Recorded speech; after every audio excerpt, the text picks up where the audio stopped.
Welcome, everybody. I'm Dr. David Litwa, and I'm very, very pleased to have today Dr. Nina Livesey, who is Emerita Professor of Religious Studies at the University of Oklahoma and has done amazing work, most recently on the letters of Paul. But really, she's spent her whole career on Paul, in a sense.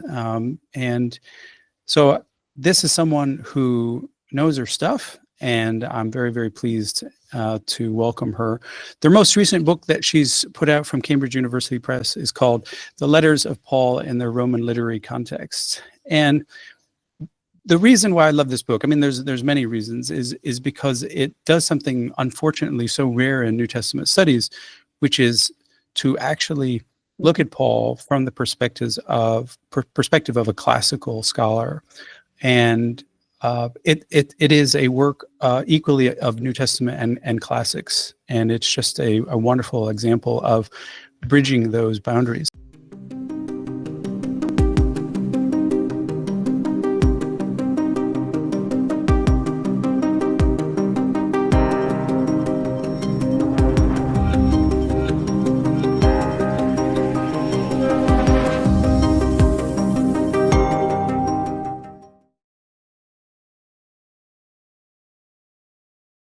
So, Nina, welcome. It's great to have you. Thank you so much. Thanks for inviting me. And it's nice to meet you. Absolutely. Yeah, a real pleasure. So today, we won't be talking about the whole book. I have some questions for Nina, which mainly focus on the final chapter of her book, which is chapter 4, called Pauline Letters as Second Century School Compositions. And Dr. Livesey has a particular thesis about how the Pauline letters emerged, and many of you have already seen her probably be interviewed. And so my questions are going to focus on that. The first question being, what were the intellectual steps that led you to believe that the letters, as you say, likely derive from the second century school of Marcion specifically? And the reason I ask this is because I wasn't aware of Marcionites ever claiming that Marcion or his circle wrote Paul's letters, but this new hypothesis is built and constructed in a certain way and a very scholarly way, and I just wanted to get your sense of things. Well, thank you for the question. And I see now, when I look at the kind of work that you do, why you would be focusing your questions on Marcion, as Marcion seems to be top of the list of your interests. So currently, yes, absolutely. Yeah. Yeah. So thank you for the question. So what were my intellectual steps for locating Pauline letters in the school of Marcion? So it was only after a lengthy investigation of the scholarship supportive of the authentic perspective that these are real letters, and the external evidence, or lack thereof, of Pauline letters in the mid-1st century, that I turned to the notion of pseudepigrapha, fictive letters, and then also to Marcion as the likely provenance for them. So Marcion came to the fore for two main reasons. One, our earliest confirmed evidence of Pauline letters is Marcion's Apostolikon, and his collection of 10 letters, which is the Apostolikon, is dated by scholarly convention to around 144 CE, and that just is repeated often in the scholarship around Marcion. So as you know, there is to date no extant manuscript of Marcion's Apostolikon, and these 10 letters had to be recreated from anti-Marcionite writings, especially Tertullian and Epiphanius. So that part is known.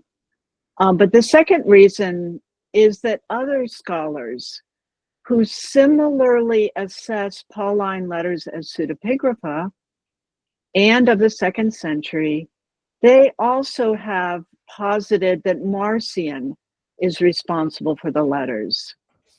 So there's some comfort in that. So these scholars include late 19th century Dutch radicals, Abraham Lohman, S.A. Neighbors, H.M. Bruins, and also the modern Dutch radical Herman Detering. And it's Detering in particularly who speaks of a Marcionite school. But we also have Robert Price, who in 1997 also argued that Marcion was the original author, he posited, of the Pauline letter to the Laodiceans, and perhaps even that Marcion himself wrote Galatians. So there's been some work percolating around Marcion as being responsible for these letters in the past. And yes, I argue that the letters come from Marcion's school in Rome. A school setting makes good sense for these types of compositions in particular. A possible challenge, however, and that's been asked of me in the past, so I'm raising it here with you, is to Marcion's collection and the letters emerging at 144, is that conventional scholarship has posited that there's a collection, Pauline letters, dated to 100. And that recurs in many areas of the scholarship that I touch on in the book. This 100 seems to be a magical number. And in particular, that magical date of 100 occurs in the scholarship surrounding later works than Paul, namely First Clement, the Ignatian letters, the letter of Polycarp to the Philippians, and even Second Peter. That scholarship says that those writings depend on a collection dated to 100, a collection of Paul's letters dated to 100. But there's been some movement in that scholarship, and it's more recent.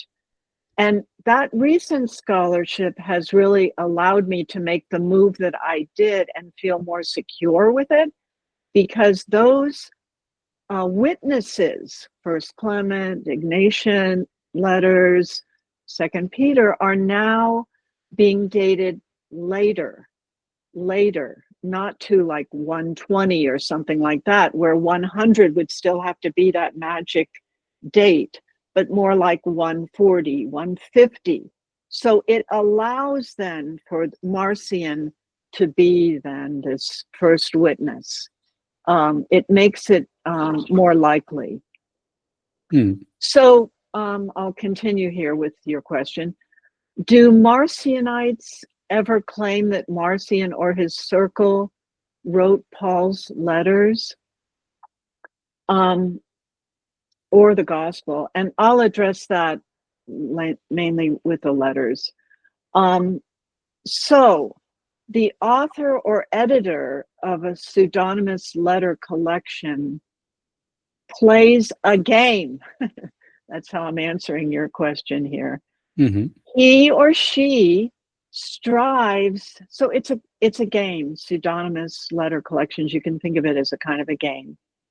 They strive to give the illusion of realia, okay? So the author would not make himself or herself known. That destroys the game, okay? Those letters won't work, in other words, if that author reveals him or herself. So one of the primary aims, and this is repeating, is that it ring true, okay? These pseudonymous letters need to have the effect of being truly by that person to whom they are attributed. So I argue in the book that Pauline letters lend themselves to that category, pseudonymous letter collection. It is extant too. There was such a thing. In fact, it was super popular. There are extant pseudonymous letter collections. So it was interesting for me as a researcher to find all of these things out. A lot of aha moments, you might say. And because I've argued in the book more extensively that the letters show up as a collection, that already there's a fit there. They didn't start out as just one letter, an actual letter, but as a group, because we have them as a group. Okay, their first manifestation is as a group. So going back, instead of divulging his or her name, the author or editor of a collection will claim, for instance, that he found a letter or she found a letter attributed to the well-known person. That's part of this game that I'm characterizing this as. But as it happens, Tertullian makes the statement that Marcion claimed to have found the letter to the Galatians. That shows up in Tertullian. Were Marcion or a core of his students to have made himself known as the actual letter writer, the letters would lose their intended rhetorical force, namely to be that of the Apostle Paul. So here's something else that's going on in the background of my thinking. I do see the creation of the Pauline letters after all this research as what you could call scripture in the making. So Marcion, as you know, is considered to have been a shipbuilder, not an apostle. But Paul, the well-known character with a mission in Acts, is that special person, that apostle. So Marcion wouldn't want to make himself known. If this is scripture in the making, right? It's got to be Paul, an apostle. So are the letters forgeries? We see that shows up quite a bit. Oh, these are forgeries. As though the author is trying to pull off some kind of a fraud. That, to be honest, never occurred to me in my investigations of pseudonymous letter collections. I don't see these as forgeries or fraud or somebody trying to pull one over on readers. It's this game, and it's a positive game. And there is some good scholarship by Hindi Naiman and Irene Perrano Garrison. They co-wrote an interesting article addressing this question of forgery. And they say the assumption of a persona or reworking of an exemplar functions as an active interpretation and participation in a tradition. But we also see something similar, and this is another scholar whose work influenced me, but I don't know that I cite him in my work, is Karl von der Thurn, who wrote Scribal Culture. I don't know if you know that book. It's a well-known book. Mm-hmm. And he writes, pseudonymity is a strategy of an author who wishes to optimize the chances of a favorable reception of his work. So that's similar, I think, to what I've been saying too. I hope that answers your question. Yeah, no, it does. Would you, just quickly, would you acknowledge though that people were fooled in a sense? Or you don't think anyone in Marcion's school or in terms of the 2nd century reception was actually deceived in any way? Well, who would be deceived? Well, it would be the members of the school. It would be Irenaeus. It would be the very first readers of those letters as they circulated both in Marcion's group and in beginning to circulate in other groups. Yeah, I think the fact that Irenaeus, and I think I'll be able to answer this a little bit more later on here, but I think the fact that Irenaeus grabbed onto those letters shows that they worked. You know, he very much wanted letters by an apostle. Those were valuable to him. So maybe internally to Irenaeus, because he's doing something with the letters too, he may not have, no, he may have realized they're not actually by Paul, but he is going to honor those because he's also part of this scriptural world of trying to make these scriptures authoritative. Okay, so he's going to, I think, play the game too with the Pauline letters. I hope that answers. At least you can see how I'm thinking about things. Absolutely. Yeah, no, that's helpful. That's helpful. Yeah. So I guess the other question, what I noticed in reading the book was that you're sort of very cautious and hesitant to say outright, at least if I'm reading you correctly, that Marcion himself sat down and wrote the letters. You often use the language of the school writes the letters. And in chapter 3, you talk a lot about Seneca, who's an individual person who writes a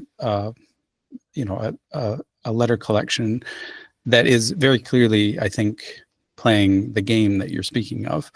And so my question was, in light of that comparison, what does it mean precisely or concretely for a letter to be written by a group? And the background of this is in part people like Stanley Stowers and Robin Walsh saying that we shouldn't really speak of a community, which involves the idea of community authorship, that itself Right. is sort of misleading. Anyway, I'll let you take it away. Okay. Yeah.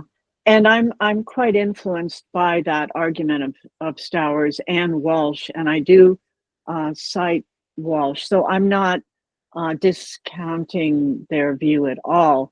But letters are a little different.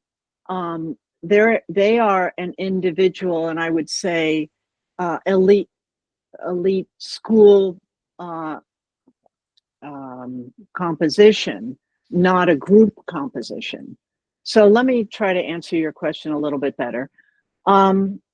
So in the book, you're right, I was cautious, and largely because I know that those 10 letters in modern scholarship on the authentic perspective sees a difference between, let's say, Ephesians and Romans, and finds the vocabulary is different and it's going in slightly different directions thematically. So I knew, there's probably different authors there. So they're all, but yet we attribute them all to Marcion's Apostolicon. So how do you get that difference within those 10? So I was cautious and didn't outright say Marcion wrote these. Instead, I would say Marcion's students wrote these, okay? Marcion maybe wrote some, his students wrote others. That's how I can conceive of what's going on here. So let me get into a little bit more weeds here. Pseudonymous letter collections, by the way, can and do have multiple authors. So already I can be sort of comfortable with that genre, pseudonymous letter collections. And I don't want to say it's got to be that, but there is something that looks so conveniently a fit, and I don't think there's hard fits anywhere, but this looks like a close enough fit for those letters. So I do want to get that out there on the table. Mm-hmm. So I posit a school, and letters fit well with training, student training. So for instance, you have Patricia Rosemeyer, classicist, who's written on ancient fictive letters. But you've also got somebody like Abraham Mallarby. He's also more New Testament, but he's also written on ancient epistolary theorists. And they both will say that the writing of letters was something done as a school exercise. there isn't any actual hard data for that, but they both posit that, and they're pretty sure in that view. And what Rosenmeyer says, and it's not politically correct, but it's probably historically correct. Schoolboys, she says, copied model letters along with their Homer and Plato. So letters are part of the school exercises, okay? Maybe at the elementary or secondary level. But then at the higher level too, you may know about these ancient curricula, which is this pro-gymnasmata curriculum, which is at maybe the late secondary, early rhetorical level of training. The students learn more about that. And they particularly learn about this rhetorical figure called prosopoiea, or speech and character. It was very widely used. And that is basically a letter, if you think about it. Because what you do is the student is taught to write in the voice of a person, factual or fictional, and to apply something, an activity for the person or thoughts to the person. Well, that's what you have with these fictive letters. Okay, it's the same process.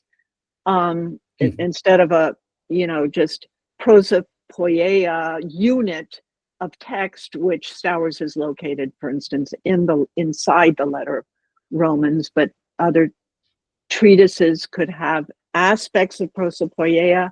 Here you have a whole letter that is essentially prosopoiea. So that is one thing about a school. It fits with what school kinds of things happen. And a school is also a likely place in general for writing and access to sources. And we've known, and I've written about this, that Pauline letters reference Hebrew scriptures. And in one of my papers, I even looked at exact wording. And yeah, maybe memory was great, but in one passage, words were just modified just to make a different point. And it really looked like they had access to those scriptures. So I've had that in the back of my mind. So in a school, you would have access, right, to sources. Let's say the Septuagint. You'd have other sources too. So schools work for that as well. And here, in terms of Seneca, there's 124 of these moral epistles. But you can imagine he was an upper class aristocrat, sponsored for his writing. You can imagine then that he had help. And in fact, it is documented. Quintilian mentions that Seneca had helpers, sort of like research assistants. I can send you the quote for that if you're interested. Mm-hmm. But also in one of Seneca's letters, he talks about assistance. So was writing a solitary endeavor?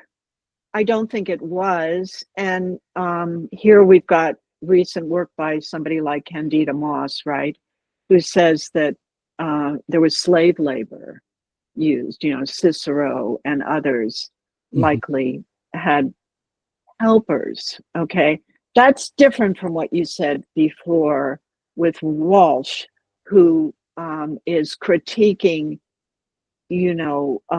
believers sitting around and putting together the Gospel of Mark or something like that.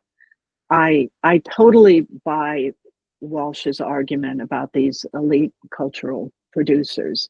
So I hope that answers your question. Yes, thank you very much. Yeah, that's very helpful. Yeah, so I guess the next question would be about more the education of these producers of the letters, Marcion students, as it were, Marcion himself and Marcion students. You say in the book that scribal activities were very common in Rome specifically, and I'm wondering, I'm adding a little bit to the question here, which you don't need to answer, but the original question is, say a bit more about these scribal communities that or scribal activities, as you say.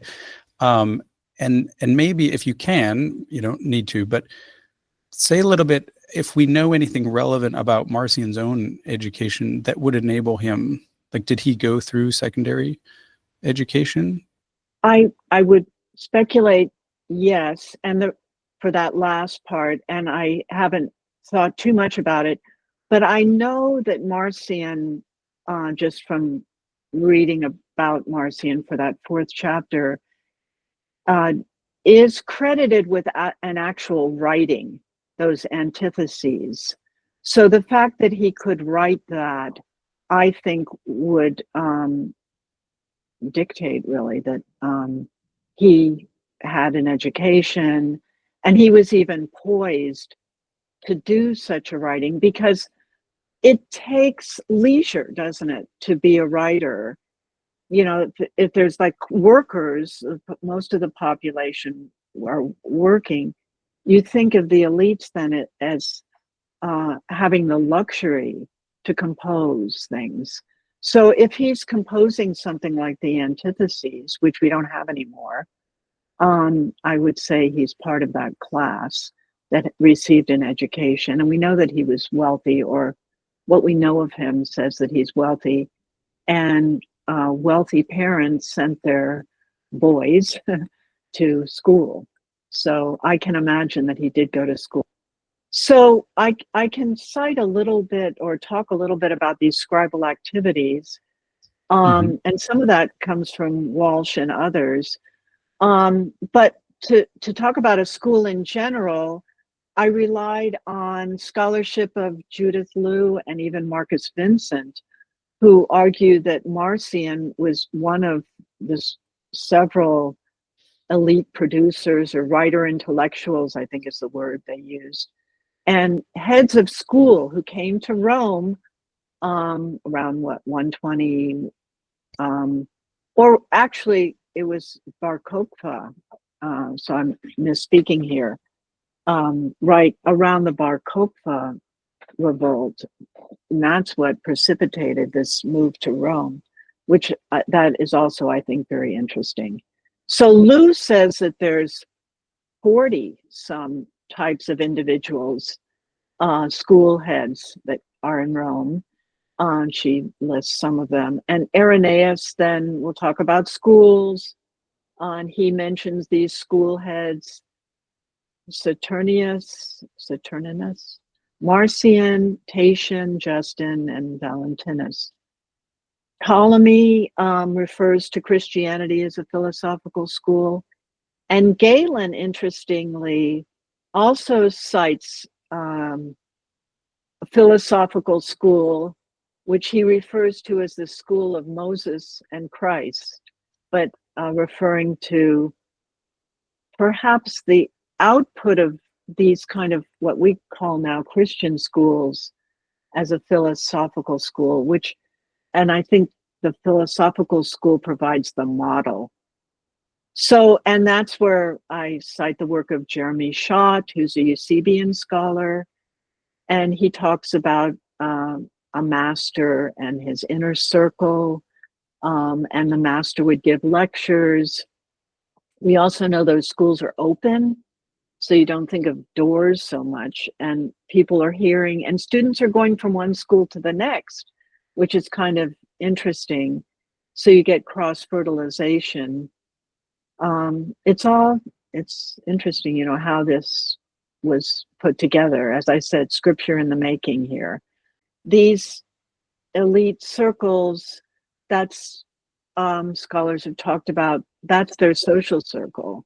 So if you're an artist, you hang out with artists. If you're a writer, you hang out with writers. If you're a craftsperson, you know, you hang out with craftspeople, you know, different guilds and associations. So they were a certain group of people, and they interacted with each other, and they shared their works with each other. And there was even, according to Vincent, a certain critique, which is kind of nice, and I wish I had a little bit more of, where I would send, you know, maybe I'd send you, hey David, would you read would you read this chapter and give me a critique? Well, apparently that was happening. and they were sharing ideas, and that was pre-publication. And then once it kind of was massaged or edited, you'd see a publication. So this is a kind of a process. I think that answers your question. Yeah, mostly. So for you, a school, just to clarify, would automatically equal writing and publication activity? Because I could imagine a school where, as in the case of Plotinus at Rome, where he's very hesitant to write anything, and he has to sort of pushed into it. So some schools, it does seem like, would be based on oral instruction solely. But I don't know, what are your thoughts on that? So if you have a school, chances are you're going to be writing stuff. That's your basic assumption, I guess. Yeah, I guess I'm thinking again, following on some of the scholarship that I read, that it's kind of it's a scribal school. So in these cases, because of course I'm looking for too, how did the writings come about? So, I'm going to go to the writings as well. That's my probing question. How did these writings come about, and what's the locus? What's the setting for these? It's not somebody writing a letter, dashing around the Mediterranean, writing an actual letter and having it sent off by somebody. It's happening in a more of a controlled setting. And for me, I would say a school, without inventing another category or locus for these writings. Right. Well, I guess so. The next question is somewhat related to that, because there is another category. The way that scholars have thought of Marcion's group is to use the category of church or ecclesia, and it is documented that he has a Eucharist, he has a form of baptism, he has reportedly milk and honey used in rituals. They talk about his dietary practices, ascetic practices, and one of the reasons people like Irenaeus and Tertullian seem to be so threatened is because they view his group as competition. And so my next question was, this scholastic terminology is what you're preferring, in part due to people that you've read and etc. But would you also acknowledge that this is a worshiping group, that is an ecclesia? I see often in your text that sometimes you seem a little bit uncomfortable with that, and so I just wanted to get some background. Yeah, and I didn't pick that up. And really, in answer of your question, I don't have much of an answer. Is really the way I'm going to answer this. I'd really have to know more. I'd have to go back to those things that you've just mentioned, and look at that evidence a little bit more closely, and see that church-like aspect of it. And then I would also ask, well, are those Marcionite later Marcionites, or when does that happen, that you see people kind of acting on this literature, you might say, embracing that literature, which is perhaps what you're getting at as well. And that's where I'd like to look at the sources a little bit more before I could answer that. Absolutely, that's perfectly fine. We know that Justin Martyr, who's a contemporary writing in the 150s, already says that Marcion's community, or whatever you want to call it, has, as he writes, taken over the whole world. So we know that there's an immediate response, even 10 years after you're positing the writing of the letters. It does seem, it's often also said in scholarship that we don't have all this, but 15 church writers did write against Marcion even before the close of the 2nd century. So there does seem to be a very immediate outburst of activity, which does lead in part to the next question, because I suppose on the theory that Marcion's community is also Writing, self-identify as a Christian community, as a worshiping community. I'm curious about the idea, you use the term mock letters. So we can try to get a sense for why someone like Seneca would write a series of letters that were never sent, through the postal service or whatever, whatever the equivalent was. That he's wanting to give moral advice to his fellow elites. But I guess what surprised me in your book was the idea that a Christian writer who wants and clearly respects Paul and respects Pauline authority and doesn't seem to claim authority for himself, but seems to want to invest everything into Paul. Why or how exactly they would pull off this in a more playful sense, as you're suggesting? Because if these are mock letters, what surprises me is that they would be so quickly scripturalized. And I'm looking for precedence of that, in part due to ignorance, because my sense is that an author such as Marcion, who was also a deeply religious person, presumably, would be uncomfortable with someone saying, well, these are your scriptures. How can they be your scriptures if we know that you wrote them? Do you see where I'm going with this, or what are your thoughts? No, I do see that. And I think that's why, on your previous question, I distanced myself from the church notion, that Marcion is a church, that in the immediate situation of Marcion as a church. Vincent's earlier work, and I don't know if he's still holding to this, and I think he may be, that Marcion, I'm kind of backing away a little bit from your response as kind of a backdrop here. Totally but if fine. Marcion is responsible, well, that First New Testament, so-called First New Testament, has two parts, doesn't it? The Evangelion, which is a gospel, and then the second part, Apostolikon, which are the 10 letters. And that together is attributed to Marcion, right? That publication. So if we go with Vincent, and Marcion's Evangelion is the first gospel that's out there, which is what he did posit in at least 2014.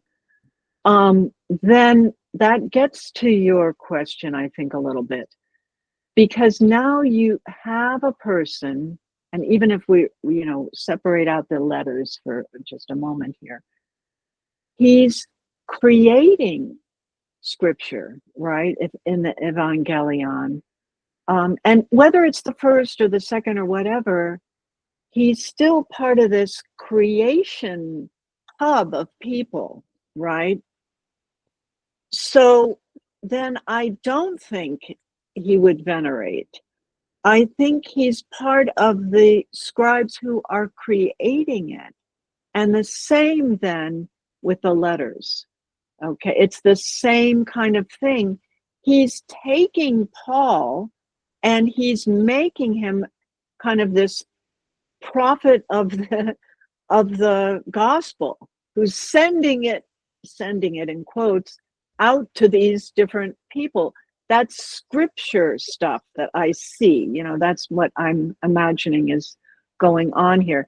So I wouldn't say that that Marcion group, those Marcionite school is doing the veneration. And then it occurs to me that we may have an example, a parallel, if you will, of, well, let's just jump over to the Hebrew Bible for a minute. And I just have one small example here, but one could cite more things. But I went to the letter here, and we do have a unique letter in the Hebrew Bible, the Epistle of Jeremiah. It shows up in this deuterocanonical books. It's not completely embraced by Protestants. So here you have the figure of Jeremiah, right? And he's a known prophet. And that letter then takes advantage of, it becomes scripture, right? Because it's Jeremiah. So I don't think that scribe then, and maybe you have a different thought about it, since it's Hebrew Bible, and we can just talk about that more neutrally, maybe.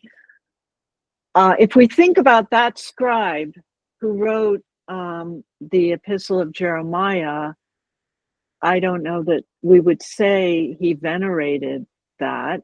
He wrote it, he wrote in the voice of Jeremiah, and that was his job. And then it eventually gets made into an authoritative work.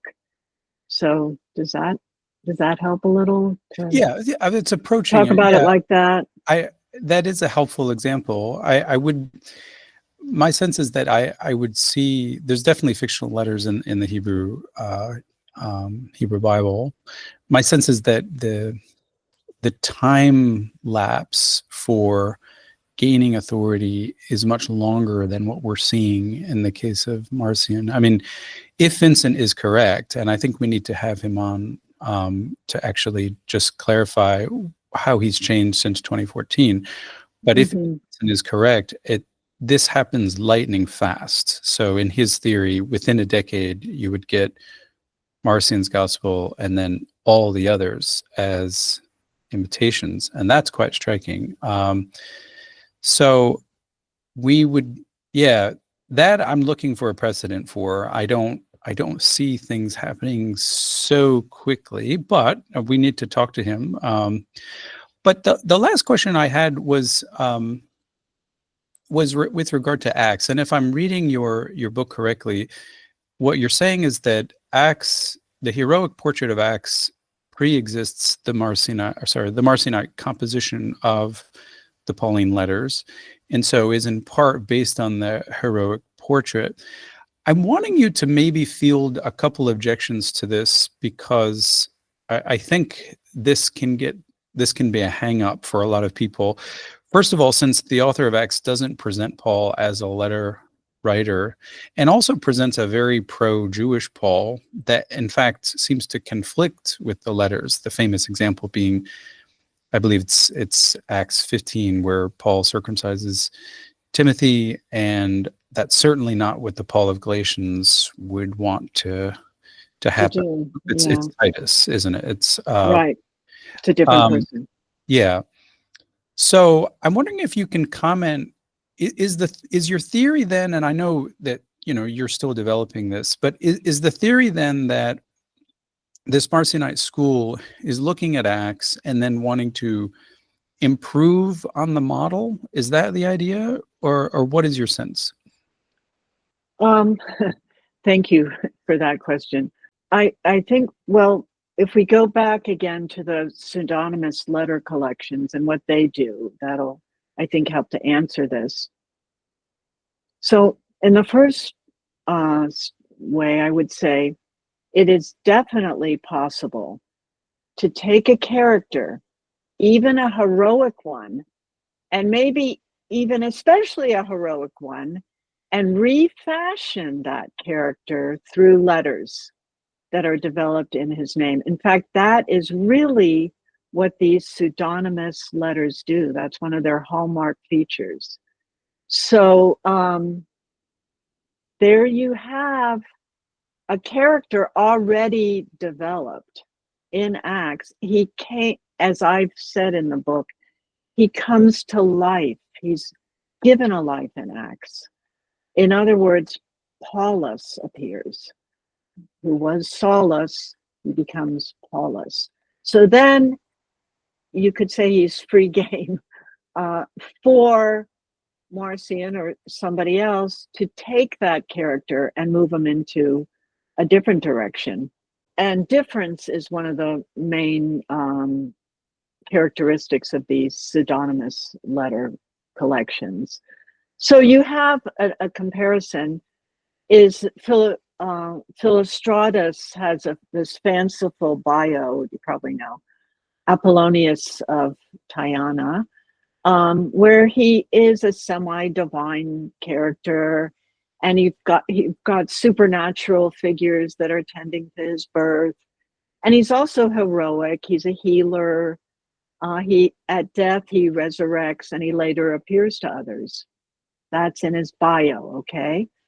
But if you look at the letters of attributed to Apollonius of Tyana, he is completely different. He's a rational, reasoned person. He writes these short letters to all kinds of different people. And you can characterize him as a Pythagorean philosopher. So you've got a completely different character, if you will. So yes, there is, the contrast is already there. There's a pattern for that already. And the other thing why I think Acts is important is, again, with these pseudonymous letters, they don't end up creating a character because they want that character, actually, they want those letters to resonate, to have cachet. And so for those letters to resonate, that character needs to already be known. That character needs to be out there. Okay. And as Rosenmeyer says, in antiquity, it is rare to find a fictional letter collection that does not assume prior knowledge of the subject or the character, okay? So the Epistle of Jeremiah, that functions because there's already a book of Jeremiah, right? And as I said, Acts is where you see Paulus. And it's that strategic passage in Acts 13 where once Saul does a miracle in the front of, you might say, Sergius Paulus, that you see that Acts author saying Saul, also known as Paul, or Saulus Paulus, if you're reading the Greek. So that seems to be strategic. And then you've already got some kind of pattern with the locations because Paul is moving around, and the letters then, which then you actually some parallels with Paul not going to places but sending letters to places. I hope that answers that's your questions. Yeah, that's wonderful. We have a couple minutes left. I wonder if and you absolutely are not required to answer anything that you haven't prepared for, but I wonder if I can just piggyback very quickly on the last question, because it seems, if your theory is correct, that the Marcionite school is trying to refashion Paul into maybe not an anti-Jewish Paul, but into a Paul that wants to do what Marcion is so famous for, that is completely separating Christianity. I know these are anachronistic terms, but completely separating the Christian mode of teaching and practice from Judaism. And so that seems to be a deliberate editorial tendency. So the question then would be, I can see someone posing to you, would be, why then do we find the Paul of the letters quoting the Hebrew Bible so much? if the Marcionite school wrote the letters, wouldn't they want Paul not to engage with that material? Or do you have any sense for any of that? Again, you don't, Yeah. this was not prepared, so I'm just Right. curious. Well, I do think they make use of Hebrew scriptures. And so even somebody like Lou, Judith Liu, who's written a book on Marcion, would say you cannot look at the letters and find out so much about Marcion's theology, right? Because they look pretty neutral. And Jason Badun actually says something like that too, and he cites all the Hebrew Bible passages. So I do see those letters as neutral and not necessarily fitting into that mold, but I think we also have to be careful about the Marcion mold, because just about, well, a lot of what people have said about Marcion was, oh, he really wasn't like this. They say, well, you apparently on, what his view of God, if you read the polemicists, they have a particular understanding of Marcion's view of God, and it looks like, putting a different notion on that. So I think there is still debated what's going on with Marcion. You can answer that probably better than I can. But it's also occurred to me that if this is scripture in the making, that there may be a tendency to be more neutral, and if it's a school product, maybe Marcion, yes, has these ideas, but they may not manifest so strongly in these particular works. Now, maybe they manifested very strongly in his Antitheses, but if he's taking an apostle, he may want to do things a little bit differently. And then there's also, I can say one other thing quickly, there's maybe a difference between using Hebrew Bible scripture and then relying too much on belief in those scriptures in a kind of essential way, but I can still use them for their story quality or for pulling information. I don't know, that has occurred to me too. What does he mean when he's using those? Mm-hmm. And it's interesting. Did he throw it all away, as some people are saying? He threw the Hebrew scriptures out into the trash can. Well, then my thesis wouldn't work because he doesn't have them to access, right? Mm-hmm. So Right. I don't know what you're thinking about this. Since you've asked me, I can turn around. Well, absolutely. No, I am in agreement with Badun and others that Marcion's Apostolicon quotes what Christians call the Old Testament or the Hebrew Bible on many, many, many occasions, uses many, many figures from the Hebrew Bible. For me, that's evidence that he did not compose it. But I can see your perspective. I mean, certainly, my sense is, just laying down my cards, that if Marcion is composing these letters, I don't see him as a playful character. I see him as deadly serious in wanting to promote a particular viewpoint. So the fact that you have so much Hebrew Bible material in there, I think, is counter evidence to the Marcionite opposition. But on the other hand, I mean, we would need to gather more evidence. I think if you look at what's called threat theory, or this is Bedrohung, and the Germans have talked a lot about this. It was very clear that Marcion was perceived as a massive threat, and that very few people would have perceived him as playing. They took great offense at everything that he represented. So in light of that massive, almost nuclear bomb kind of a response, I think, we need to think about what was he doing. And I think that your book really is a very, very helpful theory and that needs to be put out there and voiced.